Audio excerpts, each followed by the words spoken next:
हम रोल प्रमेय के बारे में पढ़ रहे थे। तो रोल प्रमेय में सतत तथा अवकलनीयता की जांच करनी होती है। ठीक है, तो सतत व अवकलनीयता के लिए मैं कुछ महत्वपूर्ण परिणाम बता रहा था। तो कल मैंने 2 परिणाम बता दिए थे, अब मैं तीसरा परिणाम की बात कर रहा हूँ। ठीक है, तीसरा महत्वपूर्ण परिणाम ये है कि चरघातांकी जो फलन होता है, चरघातांकी फलन कौन से फलन को बोला जाता है कि एफ एक्स बराबर ए की पावर एक्स हो, यानी एफ एक्स बराबर ए की पावर एक्स, इस फलन को चरघातांकी फलन बोला जाता है। ठीक है, तो चरघातांकी जो फलन होता है वो ए का मान 0 से बड़ा हो तो प्रत्येक x संबंध रखता है r के लिए, यानी इसका जो प्रांत होता है x का जो मान कहां से ग्रहण करेगा, वो वास्तविक संख्या से ग्रहण करता है।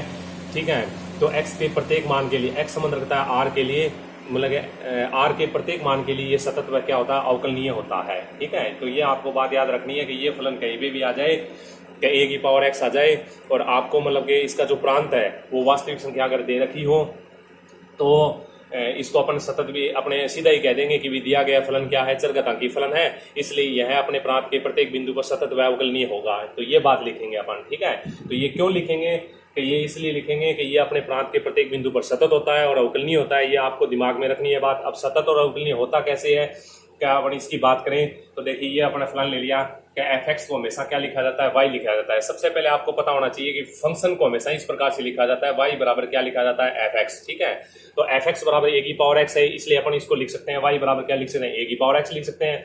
अब अपन मतलब पॉइंट लेते हैं। ठीक है, तो आपको पता है कि भाई ये एक्स एक्स ले, ये क्या ले अपने वाई एक्स ले। ठीक है, तो ये पॉइंट लेने की कोशिश करें तो एक्स एक्स पर क्या होता है, वाई बराबर 0 होता है। ठीक है, तो वाई बराबर 0, इसको थोड़ा सा मैं यहाँ हल करने की कोशिश करता हूँ। देखिए कि y बराबर 0, एक्स एक्स या वाई एक्स कुछ भी ले लो आप।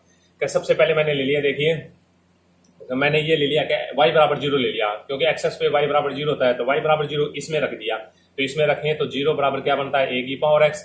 तो अब आपको पता है कि ये हटाने के लिए अपने को क्या करना पड़ता है कि अभी इस यहाँ पे x का मान ज्ञात करना है। तो x का मान ज्ञात करने के लिए क्या किया, दोनों तरफ log ले लिया। तो ये ले लिया log ऑफ e0 ले लिया, फिर यहाँ पे ले लिया log ऑफ e a ले लिया और की पावर x। अब x तो यहाँ पे आ गया। ठीक है, x क्या आ जाएगा, पावर होती है वो पीछे आती है, यानी log की क्या आती है, आगे आती है। ठीक है, तो अब log 0 का जो मान क्या होता है, वो इन्फिनाइट होता है, माइनस में क्या होता है, इनफाइनाइट होता है। अगर नहीं पता है तो आपको ये बात भी याद रखनी है कि भी log 0 का जो मान होता है ना, log ऑफ e0 का जो मान होता है वो होता है माइनस में इन्फिनाइट। ठीक है, तो ये वैल्यू जो आएगी वो क्या आएगी, माइनस में इन्फिनाइट आएगी, माइनस में इन्फिनिटी इक्वल में आएगा log ऑफ ई ए आएगा x मल्टीप्लाई। तो x की जो वैल्यूज निकालेंगे वो क्या आएगी, माइनस में इन्फिनिटी आएगी, जो क्या होती है, अपरिभाषित होती है। ठीक है, अब इसी पॉइंट को दोबारा निकालने के लिए अपन क्या करते हैं कि ये क्या है, आपको एक बात दिमाग में बहुत जबरदस्त याद रखनी है। भी कोई भी वक्र हो जाए, जैसे मतलब अपने वक्र का ग्राफ खींचेंगे। ठीक है, तो सबसे पहले ये पता करेंगे क्या वो एक्स एक्स पे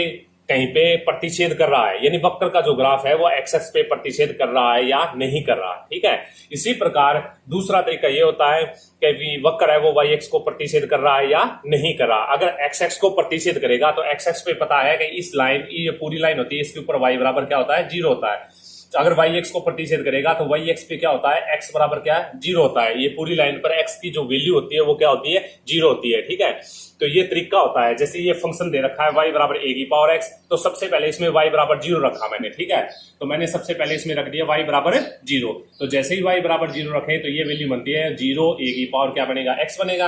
अब x का मान ज्ञात करना है, इसके लिए अपन क्या करते हैं, दोनों तरफ log लेना पड़ेगा।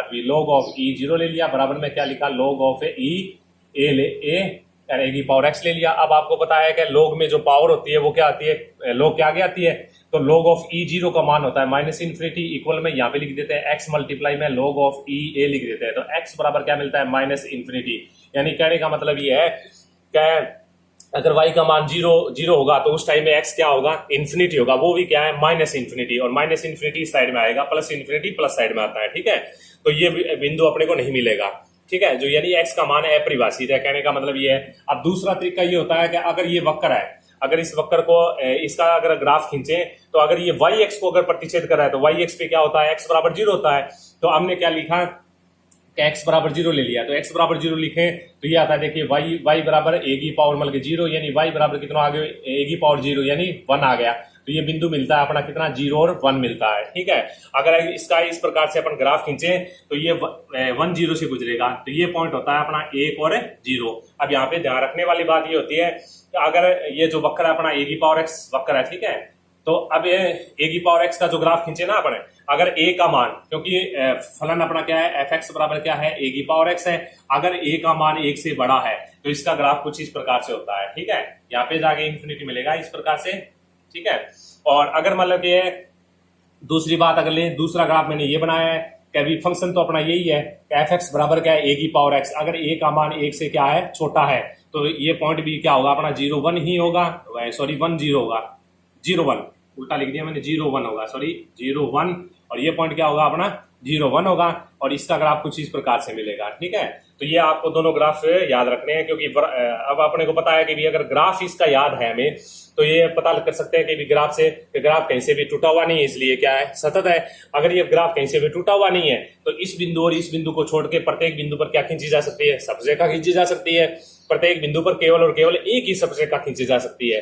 ठीक है, मैंने आपको पहले ही बता दिया कि अगर वक्र का ग्राफ, कोई वक्र है ना, देखिए ये वक्र है, इस वक्र का अगर ये पॉइंट लें अपन, ये पॉइंट एक ऐसा पॉइंट है जिसपे बहुत सारी सब रेखाएं खींची जा सकती है, याद रखने वाली बात है ये। ठीक है, ये पॉइंट और ये पॉइंट, जो दो एंडिंग पॉइंट और स्टार्टिंग जो पॉइंट होते हैं ना, ये ऐसे पॉइंट होते हैं जिनके ऊपर बहुत सारी सपरेखाएं खींची जा सकती है, इसलिए ये पॉइंट अपने को शामिल नहीं करना होता है अवकलनीय में, क्योंकि अवकलनीय कौन से अंतराल में चेक किया जाता है, विवर्त अंतराल में चेक किया जाता है। ठीक है, तो ये पॉइंट दोनों शामिल नहीं करते हैं अपन। तो इसके अलावा जो वक्र होता है ना, वक्र के प्रत्येक बिंदु पर केवल और केवल एक ही सपरेखा खींची जा सकती है। ठीक है, तो इसलिए ये वक्र अपना क्या होता है, चरघातांकी जो फलन होता है ना, वो अपने प्रांत के प्रत्येक बिंदु पर सतत तथा अवकलनीय होता है। ठीक है, तो इसका जो प्रांत होता है वो कौन होता है, आर होता है। ये आपको बहुत ही डीपली तरीके से याद रखना है। ठीक है, तो ये बात आ गई चरघातांकी फलन की। अब इसके बाद में जो है ना, चौथा जो महत्वपूर्ण रिजल्ट है वो अपना क्या है, अब की बार जो महत्वपूर्ण रिजल्ट ये लघुगणकीय फलन है, वो अपने प्रांत के प्रत्येक बिंदु पर क्या होता है, सतत व अवकलनीय होता है। आपको ये बात याद रखनी है भी लघुगणकीय फलन।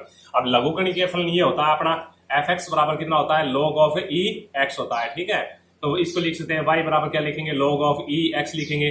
अब इसका ग्राफ बनाना है अपने को, तो ग्राफ बनाने के लिए क्या करेंगे, अपने को पता है कि ये एक वक्र है। ठीक है, ये वक्र या तो एक्सेस को प्रतिच्छेद करेगा, अपना अनुमान है ये। ठीक है, सबसे पहले अपन अनुमान लगाते हैं, या तो ये x पे क्या करेगा, प्रतिच्छेद करेगा, या ये किसको करेगा, y को प्रतिच्छेद करेगा।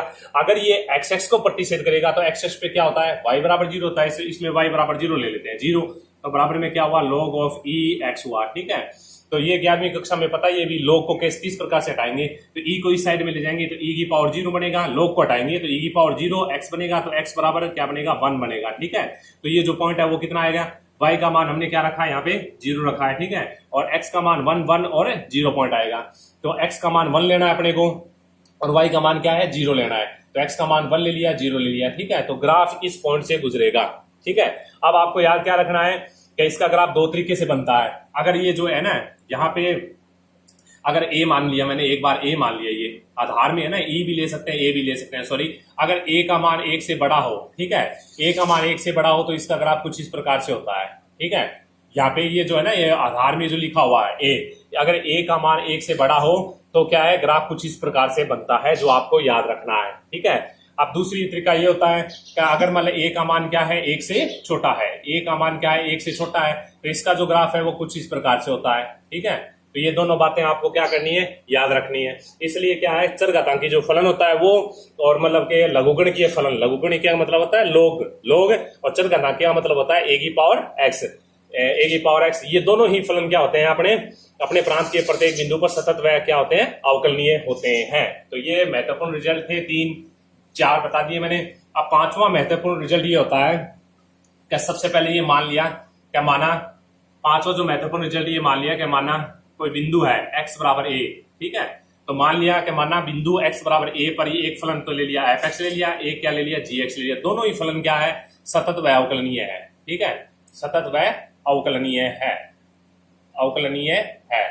अब हमने ये बात अपन मान के चल रहे हैं कि मान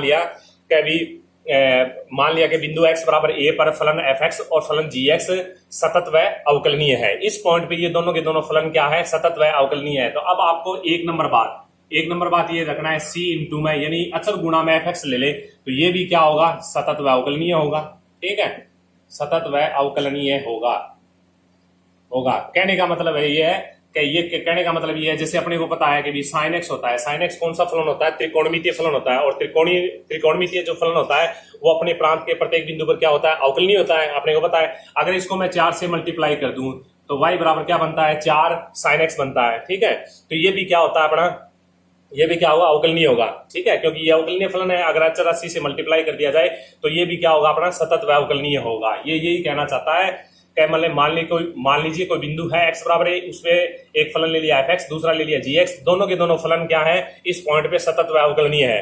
तो अपन कौन से भी फलन को, जो सतत फलन है उसको अगर अपन c से, यानी c का मतलब कोई अचर राशि से मल्टीप्लाई कर दें तो वह फलन क्या होता है? अपना अपने प्रांत के इस पॉइंट पे क्या हो? सतत व अवकलनीय होगा। ठीक है, 2 नंबर बात, अगर अपन दोनों फलनों को जोड़ दें, fx प्लस माइनस में क्या ले लें? gx ले लें। ठीक है, तो ये फलन भी क्या होगा? सतत व अवकलनीय होगा। यानी fx क्या है? इस पॉइंट पे सतत है, और gx क्या है? इस पॉइंट पे सतत है और अवकलनीय है। तो इन दोनों का अगर जोड़ ले लें तो ये दोनों के दोनों क्या होंगे? सतत व अवकलनीय होंगे। और इन दोनों का अंतर ले लें तो भी क्या होगा? सतत व अवकलनीय होगा। ये बात भी आपको याद रखनी है। 3 नंबर बात अपने को याद रखनी है क्या भी? 3 नंबर बात याद रखनी है कि fx मल्टीप्लाई क्या है? fx मल्टीप्लाई ले लिया मैंने, gx ले लिया। अब दोनों फलनों का क्या ले लिया? गुणनफल ले लिया। तो ये फलन क्या है? बिंदु x बराबर a पर दोनों के दोनों क्या है? सतत व अवकलनीय है। तो हमने क्या किया? दोनों फलनों का अगर गुणनफल ले लिया तो गुणनफल भी क्या होगा? इस पॉइंट पे सतत व अवकलनीय होगा। ठीक है, ये बात भी आपको याद रखनी है। इसी में एक बात और है, 4 नंबर बात ये ले लिया। अगर अपन इस प्रकार से लें, fx अपॉन क्या लिख दिया मैंने? gx ले लिया। ठीक है, शर्त ये है कि gx का मान है ना, इस पॉइंट पे, कौन से पॉइंट की बात चल रही है? ए पॉइंट पे बात चल रही है। तो ए की बात करें, जी ए का मान क्या नहीं होना चाहिए? 0 नहीं होना चाहिए। यानी हर इसका क्या नहीं होना चाहिए? इस पॉइंट पे शून्य नहीं होना चाहिए। अगर मतलब के इस पॉइंट पे हर शून्य नहीं है तो ये फलन भी क्या होगा? अगर भाग कर दें तो भी क्या होगा? सतत व अवकलनीय होगा। ठीक है, तो ये बहुत ही महत्वपूर्ण रिजल्ट थे जो आपको याद रखने हैं। और अगर ये बातें याद है तो अपन मतलब के रोल प्रमेय और जो लांगराज प्रमेय के बारे में पढ़ेंगे तो वो रोल प्रमेय को सिद्ध करना या रोल प्रमेय का सत्यापन करना बहुत ही आसान हो जाएगा। ठीक है, अब देखिए मैं कोई भी एक एग्जांपल के द्वारा आपको समझाऊंगा। ठीक है, एक एग्जांपल लेते हैं, उस एग्जांपल के द्वारा समझने की कोशिश करते हैं। ठीक है, तो